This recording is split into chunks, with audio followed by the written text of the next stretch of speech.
السلام علیکم پیارے پیارے بچوں، کیسے ہیں آپ سب؟ مجھے امید ہے کہ آج کی کہانی سمجھدار گدھا آپ کو پسند آئے گی۔ آئیے اسے شروع کرتے ہیں۔ گاؤں سے باہر ہرے بھرے میدان میں ایک بوڑھا اپنے گدھے کو چرا رہا تھا۔ اتنے میں دور سے اسے شور سنائی دیا۔ کیا دیکھتا ہے کہ دشمن کی فوج تیزی سے اس کی طرف آ رہی ہے۔ یہ دیکھ کر وہ گھبرا گیا اور جلدی سے اپنے گدھے کو ہانکتے ہوئے دوسری طرف بھاگنے لگا۔ گدھے نے پوچھا، اے مالک، کیا ماجرا ہے؟ مالک نے جواب دیا کہ دشمن ہماری طرف آ رہا ہے، ہمیں یہاں سے فوراً بھاگ جانا چاہیے ورنہ ہم دونوں پکڑ لیے جائیں گے۔ گدھے نے کہا، اچھا یہ تو بتائیے، اگر دشمن مجھے پکڑ لے تو کیا وہ مجھ پر اس سے زیادہ بوجھ لا دے گا جتنا آپ لادتے ہیں؟ مالک نے کہا، نہیں، اس بات کا کوئی ڈر نہیں۔ مالک کی یہ بات سن کر گدھا کہنے لگا، اگر اس بات کا ڈر نہیں تو پھر میں کیوں بھاگوں؟ مجھے کیا فرق پڑتا ہے، میرا مالک تو ہے یا تیرا دشمن، میرے لیے تو دونوں ایک ہے۔ یہ کہہ کر گدھا وہیں کھڑا ہو گیا۔ کیسی لگی بچوں یہ چھوٹی سی کہانی آپ کو؟ چلیے ایک اور کہانی سناتا ہوں آپ کو۔ اونٹ پنا کہانی کا نام ہے۔ آئیے شروع کرتے ہیں۔ استاد نے ایک طالب علم کو امتحان میں فیل کر دیا۔ طالب علم شکایت لے کر پرنسپل کے پاس چلا گیا کہ مجھے غلط فیل کیا گیا ہے۔ پرنسپل نے استاد اور طالب علم دونوں کو بلایا اور استاد سے فیل کرنے کی وجہ پوچھی۔ استاد صاحب نے بتایا، اس لڑکے کو فیل کرنے کی وجہ یہ تھی کہ وہ دیے گئے موضوع سے ہمیشہ باہر نکل جاتا ہے۔ جس موضوع پر اسے مضمون لکھنے کو دیا جاتا ہے، اسے چھوڑ کر وہ اپنی پسند کے رٹے ہوئے مضمون پر چلا جاتا ہے۔ پرنسپل نے کوئی مثال پوچھی تو استاد صاحب نے بتایا، ایک دفعہ میں نے اسے موسم بہار پر مضمون لکھنے کو کہا تو اس نے کچھ اس طرح لکھا، موسم بہار ایک بہترین موسم ہوتا ہے اور اس کے مناظر بہت ہی دل نشیں ہوتے ہیں۔ اس موسم میں ہر طرف ہریالی ہی ہریالی ہوتی ہے اور سبزے کی بہتات ہو جاتی ہے۔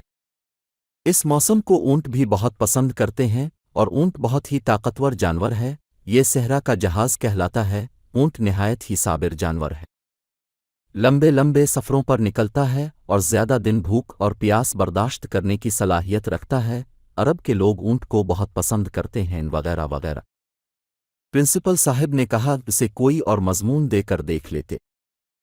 استاد صاحب نے کہا، میں نے ایک دفعہ اسے جاپان میں گاڑیوں کی فیکٹری پر مضمون لکھنے کو کہا تو اس نے جو مضمون لکھا وہ کچھ اس طرح تھا کہ جاپان ایک ترقی یافتہ ملک ہے اور گاڑیوں کی صنعت میں اس کو منفرد و بلند مقام حاصل ہے۔ گاڑیاں برآمد کرنے میں جاپان دنیا میں پہلے نمبر پر ہے۔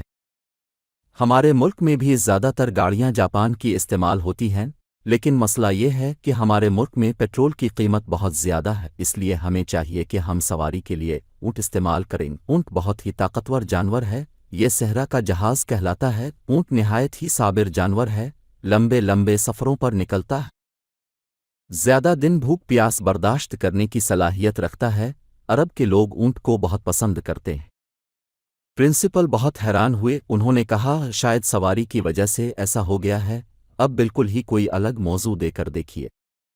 استاد صاحب نے کہا، جی ایک دفعہ میں نے بالکل ہی الگ موضوع دیا تھا جس میں اونٹ کا ذکر آنا ہی ناممکن تھا۔ میں نے اسے کمپیوٹر پر مضمون لکھنے کو کہا، لیکن اس نے جو مضمون لکھا وہ کچھ اس طرح تھا کہ کمپیوٹر ایک نہایت ہی حیران کن ایجاد ہے۔ جو کام پہلے برسوں میں ہوتے تھے وہ آج سیکنڈوں میں ہوتے ہیں۔ کمپیوٹر کا انسانی زندگی پر بہت بڑا احسان ہے۔ آج کل کی نئی نسل کمپیوٹر کو بہت زیادہ اہمیت دیتی ہے۔ اس کا استعمال زیادہ تر وہ لوگ کرتے ہیں جو تعلیم یافتہ ہوتے ہیں، لیکن جہاں تک غیر تعلیم یافتہ طبقے کا تعلق ہے وہ کمپیوٹر پر توجہ نہیں دیتے کیونکہ وہ دوسری سرگرمیوں میں مصروف رہتے ہیں، بالخصوص صحراؤں میں جو بددور رہتے ہیں۔ ان کو کمپیوٹر کے بارے میں کچھ نہیں معلوم، لہٰذا اسے علاقے میں لوگ زیادہ تر وقت اونٹ کے ساتھ گزارتے ہیں۔ اونٹ بہت ہی طاقتور جانور ہے، یہ صحرا کا جہاز کہلاتا ہے، لمبے لمبے سفروں پر نکلتا ہے اور زیادہ دن بھوک پیاس برداشت کرنے کی صلاحیت رکھتا ہے۔ عرب کے لوگ اونٹ کو بہت پسند کرتے ہیں۔ پرنسپل صاحب نے یہ سن کر کہا، پھر تو آپ نے ٹھیک فیل کیا۔ پھر طالب علم سے کہا، میں تم کو ایک اور موقع دیتا ہوں، تم یہیں بیٹھ کر مضمون لکھو جو موضوع سے آدیر الفادیر نہ ہٹے۔ طالب علم مان گیا اور پرنسپل نے اسے روڈ ایکسیڈنٹ پر مضمون لکھنے کو کہا۔ طالب علم نے یوں لکھا، یہ ایک دفعہ میں ریاض سے مکہ جا رہا تھا۔